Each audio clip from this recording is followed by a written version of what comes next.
मागील आठवड्यापासून विमानाने सोलापूरहून गोवा व मुंबईसाठी जाणाऱ्या प्रवाशांच्या संख्येत वाढ झाली। रविवारी मुंबईत जाणारी फ्लाईट फुल होती। एकच तिकीट शिल्लक होते, ते 42,000 रुपयास विकले गेले। हे आतापर्यंत सर्वाधिक किमतीस विकलेले तिकीट आहे। मागील आठवड्यात मुंबईसाठीचे एक तिकीट 27,000 तर गोव्यात जाण्यासाठी 18,000 एक तिकीट विक्री झाले। उन्हाळी सुट्ट्या आणि लग्न सराईमुळे विमानांच्या प्रवासी संख्येत वाढ झाली आहे।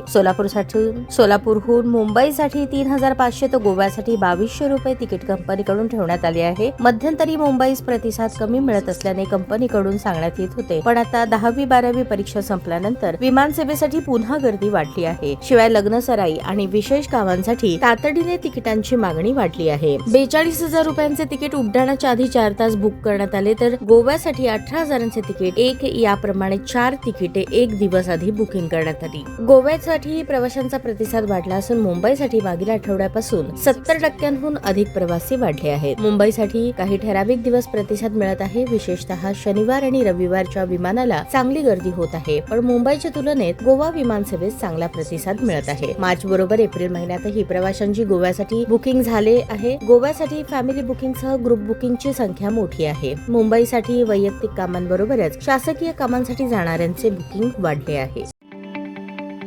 ताज्या बातम्या पाहण्यासाठी प्राईम महाराष्ट्र न्यूज चॅनलला सबस्क्राईब करा।